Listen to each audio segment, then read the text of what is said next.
સ્વામિત્રન જય સોમનાથ. ઓમ નમઃ શિવાય. પ્રિય મિત્રો, તમારો દેશ શુભ રહે, મંગલમય રહે. શુભકામના. હું બિલીમરાથી જોગીભાઈ વ્યાસ આપ સૌનું આપણી જોગેશમાં પુનઃ હાર્દિક સ્વાગત કરું છું. મિત્રો, આજરોજ જોઈશું આજનું શુભ પંચાંગ. આ તારીખ છે 8-10-2025 ને બુધવાર. આસોબદ બીજ તિથિ છે. આજે જે બાળકનો જન્મ થાય છે એની તિથિ ગણાય છે બીજ. આ બીજ તિથિ આજે આખો દિવસ રહેશે અને મળસ્કે 2:24 9 તારીખે મળસ્કે 2:24 પૂર્ણ થઈ જશે. આજે જે બાળકનો જન્મ થાય છે નક્ષત્ર ગણાય છે અશ્વિની. અશ્વિની નક્ષત્ર આજે રાત્રે 10:46 પૂર્ણ થઈ જાય છે અને ત્યાર પછી જે બાળકનો જન્મ થાય એનું ભરણી નક્ષત્ર ગણાશે. આજે જે બાળકનો જન્મ થાય છે એનું નક્ષત્ર આજેનો યોગ ગણાય છે હર્ષણ. હર્ષણ યોગ આજે આખો દિવસ રહેશે અને આવતીકાલે મળસ્કે 1:34 પૂર્ણ થઈ જાય છે. આજે જે બાળકનો જન્મ થાય છે એનું કરણ ગણાય છે તેતિલ. આ તેતિલ કરણ આજે સાંજે 4:10 પૂર્ણ થઈ જાય અને ત્યાર પછી જે બાળકનો જન્મ થાય એનું ઘર કરણ ગણાશે. આજે જે બાળકનો જન્મ થાય છે એની રાશિ ગણાય છે મેષ. આજે રાશિ બદલાય છે, થોડું ધ્યાન રાખજો. આજે જે બાળકનો જન્મ થાય છે એની રાશિ ગણાય છે મીન. મીન રાશિ અક્ષર આવે છે દચ. મીન રાશિનો સ્વામી ગુરુ ગણાય છે. પરંતુ મિત્રો, આ મીન રાશિ આજે સવારે મળસ્કે 1:29 પૂર્ણ થઈ જાય છે. આજે મળસ્કે 1:29 પછી જે બાળકનો જન્મ થાય એની રાશિ મેષ ગણાશે. મેષ રાશિના અંદર અક્ષર આવે છે અલઈ. મેષ રાશિનો સ્વામી મંગળ ગણાય છે. આ મેષ રાશિ આજે મળસ્કે 1:29 શરૂ થઈ 10 તારીખે મળસ્કે 1:24 પૂર્ણ થાય છે. એટલે ત્યાં સુધી જે બાળકોના જન્મ થશે બધાની રાશિ મેષ ગણાશે. રાશિ તિથિ વાર નક્ષત્ર કરણનું બહુ જ મહત્વ છે મિત્રો. એમાં જેનો જન્મ હોય તેની ચોક્કસ પ્રમાણે પૂજા વિધિ કરી લેવી જોઈએ, જેથી કરીને જીવન સરળ બની જાય. આજે જે કોઈ મારા સબસ્ક્રાઇબ મિત્ર ઘર પરિવારમાંથી કોઈ પણ સદસ્યની વર્ષગાંઠ છે, મેરેજ એનિવર્સરી છે, બધાને મારી ઘણી શુભકામના. તમારા જીવનમાં ખૂબ પ્રગતિ થાય.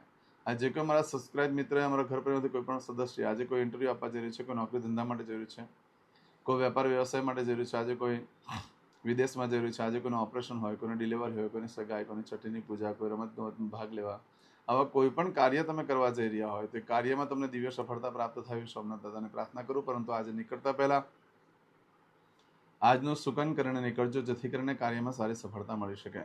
આજના દિવસે આમ તો બુધવાર છે એટલે ઘરેથી નીકળો છો તો વડીલ વૃદ્ધ વ્યક્તિને દર્શન કરીને વંદન કરીને નીકળવું જોઈએ. આજે પાવૈયાને જે કિન્નર કહેવાય છે એને દાન દક્ષિણા આપવાનું બહુ જ મહત્વ છે. આજના દિવસે ગાયને ખાટા મીઠા ફળ ખવડાવવાનું પણ બહુ મહત્વ છે. આજે ભગવાન શંકરને લીલા મગ ચડાવવા જોઈએ, કાળા મગ ચડાવવા જોઈએ. એનાથી રાહુ બુધ શાંત થતા હોય છે. આજના દિવસે કોઈ પણ કાર્ય કરવા માંગો છો તો તેના માટે પણ એક ચોક્કસ શુભ સમય હોય છે, જે આપણે જોઈ લઈએ. આજે સવારે 6 થી 9 વાગ્યા સુધીનો સમય શુભ રહેશે. એ જ રીતે સવારે 10:30 થી બપોરે 12 વાગ્યા સુધીનો સમય શુભ રહેશે. એ જ રીતે બપોરે 3 થી સાંજે 6 વાગ્યા સુધીનો સમય શુભ રહેશે. એ જ રીતે સાંજે 7:30 થી રાત્રે 12 વાગ્યા સુધીનો સમય શુભ રહેશે. આવતીકાલે મળસ્કે 3 થી સવારે 4:30 વાગ્યા સુધીનો સમય પણ શુભ રહેશે. આ સમયગાળા દરમિયાન તમે કોઈ પણ કાર્ય કરો છો તે કાર્યમાં દિવ્ય સફળતા પ્રાપ્ત થઈ શકે છે.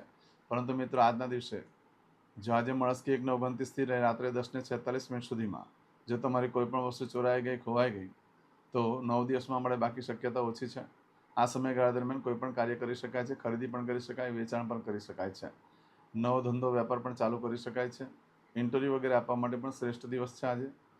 આજના દિવસે કોઈ પણ કાર્ય આરંભ કરો છો તો એ વારે ઘડીએ કરવાનો યોગ ઊભો થાય એવો આજનો દિવસ છે. એટલે એવો કોઈ ધંધો વેપાર હોય કે જે વારે ઘડીએ કરવાથી ઘણો લાભ થતો હોય તેવા બધા ધંધા વેપાર આજથી શરૂ કરી શકો છો. આજના દિવસે સોનું, ચાંદી, હીરા, માણેક, મોતી, વસ્ત્ર, પાત્ર, વાહન વગેરે ખરીદી કરવા માટે, ઇલેક્ટ્રોનિક્સ આઇટમ વગેરે ખરીદી કરવા માટે ચાલે તેવો દિવસ છે. આજના દિવસે નવા વસ્ત્ર ધારણ કરવાથી ઘરમાં સારા શુભ પ્રસંગો આવે છે. પણ તમારો સ્વભાવ બહુ ઉતાવળિયો થઈ જાય, જેના ઉતાવળિયા સ્વભાવને કારણે થઈને વારે ઘડીએ મોટું નુકસાન પણ થઈ શકે છે. બાકી તમારા કપડાં જે આજે તમે ધારણ કરો એ ફાટી જાય, પાછા પહેરવાનો યોગ પણ ના આવે. બીજી બધી રીતે યોગ્ય નથી. ખાલી ઘરમાં શુભ પ્રસંગ આવી શકે નવા વસ્ત્ર ધારણ કરવાથી, એવો આજનો દિવસ છે. તો આવું બધું જે ફળ છે આજે મળસ્કે 1:29 થી રાત્રે 10:46 સુધીમાં મળે. પરંતુ આજે રાત્રે 10:46 થી લઈ આવતીકાલે રાત્રે 8:04 સુધીમાં તમે જે કાર્ય કરો છો એનું ફળ બદલાઈ જાય છે. એમાં તમારી કોઈ પણ વસ્તુ ચોરાઈ ગઈ કે ખોવાઈ ગઈ તો 15 દિવસમાં મળે, બાકી શક્યતા ઓછી છે. આ સમયગાળા દરમિયાન કોઈ પણ કાર્યનો આરંભ ન કરશો, ન કોઈ ખરીદી કરશો, ન કોઈ વેચાણ કરશો, ન કોઈ કાર્યનો આરંભ કરશો. કારણ કે આજે તમે જે કંઈ ખરીદી કરો છો, વેચાણ કરો છો એ મોટે ભાગે ચોરાઈ જાય. એટલે કોઈ કિંમતી વસ્તુની ખરીદી તો કરશો જ નહીં, ચોરાઈ જવાની શક્યતા ઘણી બધી રહેશે. આજે ખાલી પશુની ખરીદી કરી શકાય એવું છે આ સમયગાળા દરમિયાન. બાકી બીજું કોઈ પણ કાર્યનો આરંભ ન કરશો, કારણ કે આજનું જે કાર્ય કરો છો એનું સુખ લાંબો સમય સુધી ટકી શકતું નથી. મોટે ભાગે ચોરાઈ જવા જેવું થઈ શકે. નવા વસ્ત્ર પણ ધારણ ન કરશો તો પ્રેમ છુપા પ્રેમ સંબંધો પકડાઈ જાય. એવો ભય રહેશે. તમારી સાથે કોઈ છલ કપટ કરી શકે, મોટે ભાગે તમારા કપડાં ચોરાઈ જાય. માટે બને ત્યાં સુધી આ સમયગાળા દરમિયાન નવા વસ્ત્ર પણ ધારણ ન કરશો. આ સમય છે આજે રાત્રે 10:46થી લઈ આવતીકાલે રાત્રે 8:04 સુધીમાં તમે જે કાર્ય કરશો એનું ફળ આ રીતે પ્રાપ્ત થશે. ચમચીમાં પાણી લઈ લો. અદ્યતન માસના માસોત્તમ બ્રહ્મ પવિત્ર અશ્વિન માસે શુભે કૃષ્ણ પક્ષે દ્વિતીયાયામ સૌમ્યવા શ્રણવિત્તાયામ યુટ્યુબ ચેનલની ઉપર મને જય સોમનાથ લખવાનું ભૂલશો નહીં. જય સોમનાથ. હવે દરેક જણા પોતાનું સાચું નામ બોલી દો. તમારું ગોત્ર ખબર હોય તો ગોત્ર બોલી દેવાનું. પછી બોલવાનું છે અહમ મમ આત્મન શ્રુતિ સ્મૃતિ પુરાણોક્ત પુણ્ય ફલ પ્રાપ્તિ અર્થમ અપ્રાપ્ત લક્ષ્મી પ્રાપ્તિ અર્થમ પ્રાપ્ત લક્ષ્મી ચિરકાલ સૌ રક્ષણાત્મક લોકેવા સભાયામ રાજદ્વારે વ્યાપારે વિદ્યા અભ્યાસે દેશે વિદેશે સર્વત્ર યશ કીર્તિ વિજય લાભાદિ પ્રાપ્તિ અર્થમ મમ અખિલ કુટુંબસ્ય આયુ આરોગ્ય ऐश्वर्यादि प्राप्ति अर्थम मम जन्म समय तथा च विप्र वृंदानां जन्म समय जन्म कुंडली मध्ये स्थित ग्रहः गोचर ग्रहः महादशा अंतर्दशा प्रत्यंतर्दशा तथा च योग युति दृष्टि मध्ये शुभ फल प्राप्ति अर्थम भय रोग शत्रु बाधा दोष मारण तारण मंत्र तंत्र अरिष्ट दोष पीड़ा निवृत्ति अर्थम भूत प्रेत पिशाचादि द्वारा रचित अरिष्ट दोष निवृत्ति अर्थम मम सकल मनवांछित फल. તમારા મનમાં જે કઈ ઈચ્છા હોય તે બોલી જવાનું.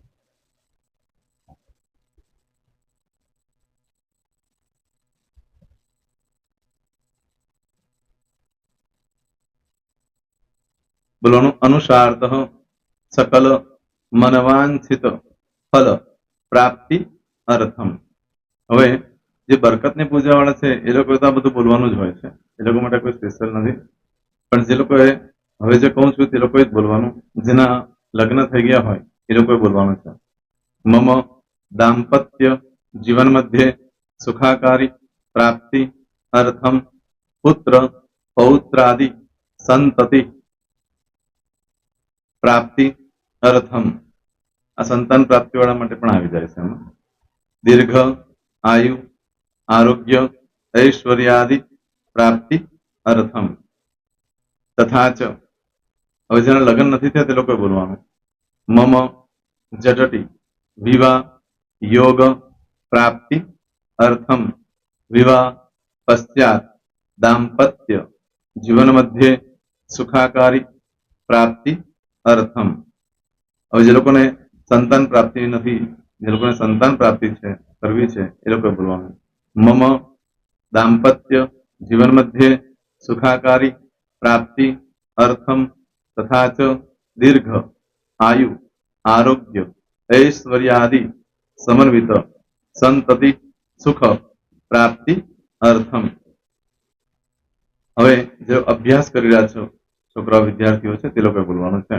મમ વિદ્યા અભ્યાસ મધ્યે ઉત્તરો ઉત્તર પ્રગતિ ઉન્નતિ સાનુકૂલતા પૂર્વક દિવ્ય સફળતા પ્રાપ્તિ અર્થમ.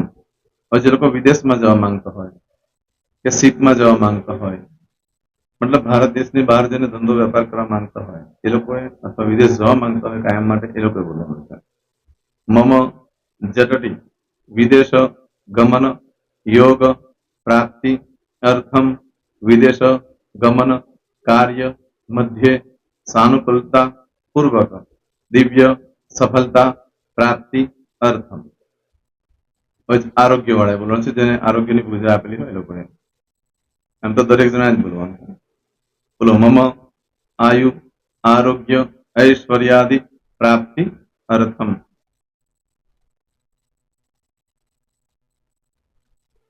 હવે દરેક જણા બોલવાનું. सकल मनवांछित फल प्राप्ति अर्थम अद्य दिने प्रधान देवतानां नित्य दिन अनुसार्धः पूजन अर्चन कर्मणि अहम करिष्ये. પાણીવાળી થાળીમાં પાણી મૂકી દેવાનું છે. હવે તમારી બધી પૂજા જે મેં આપેલી છે એ પૂજા થઈ જાય, અથવા તો તમે રોજ પૂજા કરતા છો, મારી પાસેથી નથી લઈ ગયા, એ પૂજા થઈ જાય પછી ફરી પાછી ચમચીમાં પાણી લેવાનું. અહીંયા વિડીયોને સ્ટોપ કરી દેવાનું. પૂજા પતે એટલે પાછું આગળનું કરવાનું છે. અહીંયા વિડીયો સ્ટોપ કરી દેવાનો અને પૂજા પતે એટલે બોલવાનું છે વિષ્ણવે વિષ્ણવે વિષ્ણવે નમો નમઃ. વિષ્ણુ સ્મરણા સર્વમ પરિપૂર્ણ અસ્તુ. એતાની ગંધ પુષ્પ ધૂપ દીપ નૈવેદ્ય તાંબૂળ દક્ષિણા પ્રદક્ષિણા સહિત પ્રણુ મમ સકલ મનવાંછિત ફલ પ્રાપ્તિ અર્થમ પૂજન અર્ચન પ્રિયતાન નમમ. પાણી મૂકી દેવાનું, પાછું પાણી લેવાનું. પૂજન અર્ચન બ્રહ્માર્પણમસ્તુ. નીચે જમીન પર પાણી મૂકો, એમાં આંગળી ઘસી કપાળમાં તિલક કરી દો. કપાળમાં જમીન પર પાણી મૂક્યું છે એમાં.